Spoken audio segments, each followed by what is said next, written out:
खुद attorney general ने अदालत से मोहलत मांगी, फारूक नाइक साहब ने मोहलत मांगी, मुज़ाकरात का कहा, फिर मुज़ाकरात आप लोगों ने किए नहीं, अदालत से कहते हैं कि पंचायत का किरदार ना अदा करे। अब कल क्या जवाब देंगे? खुद ही तो मोहलत मांग के गए थे। देखें, मुज़ाकरात जो हैं वो वही सियासी प्रॉब्लम्स को या सियासी मसाइल को हमेशा हल करने का जो है वो सबब बनते हैं। जब सियासतदान आपस में बैठ के गुफ्तगू करते हैं तो मामलात जो है वो रिज़ॉल्व होते हैं और रास्ते निकलते हैं। लेकिन ये क्या तरीका है कि जी अब 1 बजा है, आप 4 बजे तक मुज़ाकरात करके तो वापस आ जाएं। इतनी देर में तो मेरा ख़्याल है स्कूल के बच्चों में अगर क्लास में लड़ाई हो जाए तो उनकी सुलह नहीं हो सकती। तो ये 13 सियासी जमातें 14 जो है वो किस तरह से जो है वो 1 बजे से मुज़ाकरात शुरू करके तो 4 बजे तक जो है वो मुज़ाकरात करके तो वापस रिपोर्ट करते।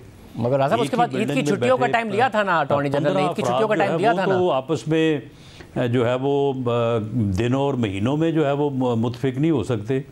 तो ये जो 14-15 सियासी जमातें हैं, ये इस तरह के मुज़ाकरात जो हैं वो जो यानी जो है वो हथौड़े की जो है वो नीचे जो है वो करवाए जाएंगे या करवाए जाना मकसूद है, तो उनका तो कोई रिज़ल्ट नहीं निकलेगा। और इस तरह की पंचायत जो है वो ना होनी चाहिए, ना किसी को जो है वो करनी चाहिए। मगर साहब खुद अटॉर्नी जनरल ने कहा था ना, फारूक नाइक साहब ने कि ईद की छुट्टियों की मोहलत दे दें। बाग में देखें तो उन्होंने वो गुफ्तगू जो है वो इसी पस मंज़र में की है। मगर हाँ साहब, एक तो अटॉर्नी जनरल फारूक नाइक साहब ने कहा कि ईद की छुट्टियों की मोहलत दे दें, फिर आप लोगों ने कहा कि जी तहरीक इंसाफ से रब्ता किया जाएगा। इमरान खान साहब ने कहा असद कैसर को नहीं, भाई मैंने मैंडेट दिया है, शामी महमूद कुरैशी को और फवाद चौधरी को। रब्ता किया आप लोगों ने आज तक या नहीं किया? कल अदालत को क्या बताएंगे जो मोहलत लेके गए थे उसमें क्या किया? जी बिल्कुल, जी बिल्कुल। उसी दिन जो है वो एक कमेटी तश्कील दी गई थी। उस कमेटी ने जो है वो परवेज़ खटक साहब से रब्ता किया, असद कैसर साहब से रब्ता किया। उन्होंने बाकायदा पॉजिटिव रिस्पॉन्ड किया, बल्कि उन्होंने बाकायदा कहा कि 26 तारीख को जो है वो हम मिल बैठेंगे। इस बात की शहादत मौजूद है, एविडेंस मौजूद है। उसके बाद जो है वो उनको उन्होंने वैसे ही फ़ारग कर दिया। इमरान खान साहब ने उन्होंने कहा कि मैंने तो उनको मैंडेट ही नहीं दिया। तो ये उसका हमेशा से ये वतीरा रहा है, वो गुफ्तगू पे यकीन ही नहीं रखता। सब तो फिर इनके मुखालफीन के साथ या सियासी इख्तलाफ रखने वालों के साथ बैठने के ऊपर जो है वो उसका यकीन ही नहीं है। मगर फिर उसके बाद कभी ये काम किया ही नहीं है। मगर उसके बाद क्या शामी महमूद कुरैशी या फवाद चौधरी ने आप लोगों से रब्ता किया हो, या आप लोगों ने फिर उनसे रब्ता किया जब इमरान खान साहब ने कह दिया? क्योंकि इस बात को भी 4 दिन हो गए इमरान खान साहब को कहे हुए कि जी मैंने तो इन 2 को नॉमिनेट किया, असद कैसर को नहीं नॉमिनेट किया। फिर उनसे रब्ता हुआ? नहीं, हमारा फिर उनसे दोबारा रब्ता हुआ कि भैया आपके साथ क्या हुआ है, आप बग़ैर मैंडेट के ही जो है वो बात करते जा रहे थे। तो उन्होंने कहा कि जी आपको पता ही है जो उसका हाल है। अब अगर शाह महमूद कुरैशी से बात करेंगे तो उससे भी मैंडेट वापस हो जाएगा। तो हम फिर इस तरह के तमाशों में जो तो नहीं पढ़ सकते। तो अदालत को यही बताएंगे कि हम नहीं तरीके हिसाब से मुज़ाकरात कर सकते, फिर अदालत दायरे हुक्म दे देगी कि फिर आपने 14 मई को इंतखाबात कराने हैं, 27 अप्रैल की आपको वैसे डेडलाइन दी थी अदालत को। देखें, अदालत को ये बताएंगे कि इस तरह से डेडलाइंस देने से ये मसला हल नहीं होगा। डेडलाइन देने से या इस तरह से वक्त मुकर्रर करने से कि जी जाएं और कल वापस आके बताएं, इस तरह से ये मुज़ाकरात नहीं हो सकते। बल्कि इस अमल की वजह से जो आमादगी थी PTI में मुज़ाकरात करने की, वो ख़त्म हो गई। जिस दिन उन्होंने देखा कि सुप्रीम कोर्ट ने अपने 14 मई के फ़ैसले को जो है नाफिज करने और उसके अटल होने की बात की है, और ये बात सिर्फ ज़िम्नन कर दी है कि जी जाएं, जाके 4 बजे तक मुज़ाकरात करके वापस आएँ। तो वो जो पहले कहते थे कि हम मुज़ाकरात के लिए तैयार हैं, वो जो पहले कहते थे कि जी हम बैठने के लिए तैयार हैं, वो बाकायदा उन्होंने आके बाहर कहा कि जी हम जो बात करेंगे सुप्रीम कोर्ट में ही करेंगे। हम जो है वो इलेक्शन के हवाले से जो है वो 14 मई से आगे जाने को तैयार नहीं हैं। तो 14 मई का फ़ैसला जो है उसे सर पे बिठा के उसे अटल करके जो है वो ये कहना कि जी आप एक दिन में जो है 3 घंटों में मीटिंग करें और मुज़ाकरात करके जो है वो आगे वापस रिज़ल्ट दें, इस तरह से तो कोई रिज़ल्ट जो है वो नहीं आने वाला। फिर एक और चीज़ है, अदालत ने मुज़ाकरात ना करने और ना करवाने वाली बात है। वैसे अदालत ने वाजे किया था कि 27 अप्रैल तक आपको फंड्स 21 अरब रुपए जारी करने हैं। आपने असेंबली का सहारा लिया, पार्लियामेंट का। अदालत ने कहा कि नहीं जी, आपको पार्लियामेंट से अप्रूवल की जरूरत नहीं है, वो पोस्ट फैक्टो वाला मामला बरकरार रखा गया। आप फिर पार्लियामेंट ले गए मामला। अदालत ने कहा था कि संगीन नताइज होंगे अगर ये फंड नहीं जारी किए गए। आपने फंड नहीं जारी किए, कल भी नहीं करेंगे, और इसका क्या जवाब देंगे? देखें, जो मुअज़्ज़ज़ अदालत और मुअज़्ज़ज़ जज साहबान ने संगीन नताइज का जो उन्होंने ज़िक्र किया है, ये कंटेम्प्ट ऑफ पार्लियामेंट है। इसके ऊपर आज कैबिनेट में भी बात हुई है और असेंबली में भी जो है वो इज़हार ख्याल हुआ है। ये हम समझते हैं कि ये तजावुज़ है उन आइनी और कानूनी इख्तियारात से जो कि मुअज़्ज़ज़ सुप्रीम कोर्ट को और मुअज़्ज़ज़ जज साहबान को जो है वो हासिल है।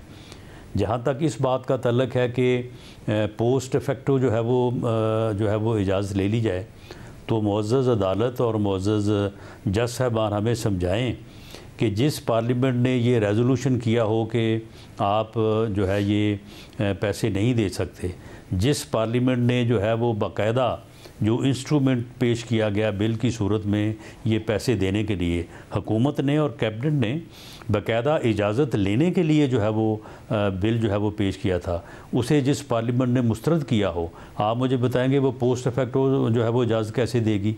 और अगर वो इजाज़त नहीं देगी तो फिर कल को जो है वो जो ऑडिट ऑब्जेक्शन होगा तो फिर ये पार्लियामेंट के लोग जो है वो अपनी तनख्वाहों से या अपनी जायदाद बेच के जो है वो 21 बिलियन जो है वो पूरा करेंगे। मगर साहब उस सूरत में अब वो आईनी तकाज़े और जो कानून है उसके आगे फिर कौन जाके पेश होगा? मतलब मगर वाज़े इशारे हैं कि इस रीजनिंग को अदालत नहीं कबूल करेगी, क्योंकि और ये इशारे इसलिए हैं क्योंकि जो पिछली समाअत हुई थी उसमें अदालत ने कबूल नहीं किया था। तो फिर वज़ीर आज़म कंटेम्प्ट ऑफ कोर्ट के लिए तैयार हैं? नहीं, कंटेम्प्ट ऑफ कोर्ट किस बात की शाहजेब? मामला ये है कि ये जो बात है आइन में दर्ज है कि कोई खर्च जो है वो आप पार्लियामेंट की अप्रूवल के बगैर गवर्नमेंट कर ही नहीं सकती। गवर्नमेंट के पास इख्तियार ही नहीं है। गवर्नमेंट के जो पैसे हैं उसकी कस्टोडियन जो है वो पार्लियामेंट है। पार्लियामेंट जो बजट पास करती है, ये चीज़ें आइन में दर्ज हैं।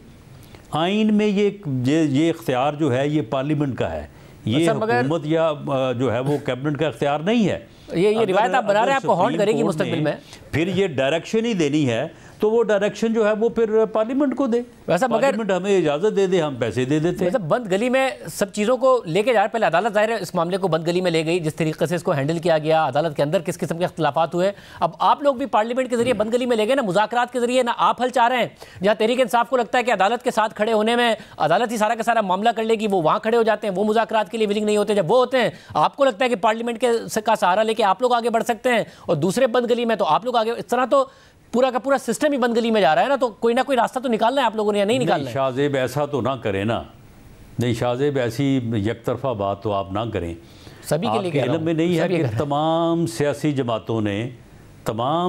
जमातों ने 10 बदस्ता जो है वो ऐलान भी किया था, और ये जो है वो 3 मेंबर्स बेंच के हजूर पेश होके ये अर्ज़ किया था कि फुल बेंच बना दें, इज्तमाई दानिश जो है उसका सहारा लें, और जो फैसला करेगा जो है वो फुल कोर्ट बेंच, उसको हम तस्लीम करेंगे।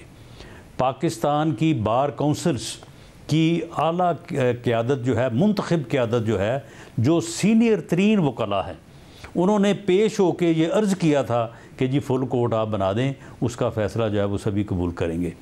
PTI जो इस केस में जो है वो मुद्दई है या पटिशनर है, उन्होंने भी कहा कि जी हमें इसके ऊपर कोई एतराज़ नहीं है। तो फिर बंद गली में ये मामला कैसे गया? एग्जैक्टली मैं ये कह रहा हूँ कि अदालत ने शुरू में जिस तरीके से इस मामले को हैंडल किया है, मामला अच्छा भला लाहौर हाई कोर्ट में था, फैसला आया हुआ था, सिंगल बेंच का फैसला डिवीजन बेंच में चैलेंज हुआ था, जिसकी वजह से अदालत के अपने अंदर इख्तलाफात हो गए, 9 मेंबर बेंच बनकर 3 रुकनी रह गया। चीफ जस्टिस साहब ने तो जिस तरीके से हैंडल किया उस पर तो सवालात मुसलसल उठ ही रहे हैं कि बजाय इसके कि वक्त पर इंतखाबात होते, इंतखाबात को डिले करने का। मगर अब जबकि एक हल निकाला जा सकता है सियासी जमातें आपस में मुज़ाकरात करके, तो ऐसा लग रहा है आप लोग भी तैयार नहीं है। वज़ीर आज़म कह रहे हैं अक्टूबर नवंबर में इंतखाबात होंगे, कोई दरमियान के रास्ते के लिए आप लोग भी तैयार नहीं है? नहीं, इसमें आप मुझे बताएं ना कि 5 जनरल इलेक्शन जो है वो 5 असम्बलियों पे मुश्तमिल है, 4 सूबाई और 1 कौमी। तो 4 असम्बलियों के कौमी के और 3 सूबाई असम्बलियों के इलेक्शन जो है वो असम्बली अपनी मुद्दत पूरी करके तो जो है वो जो अक्टूबर या नवंबर की डेट बनती है उस वक्त होगा।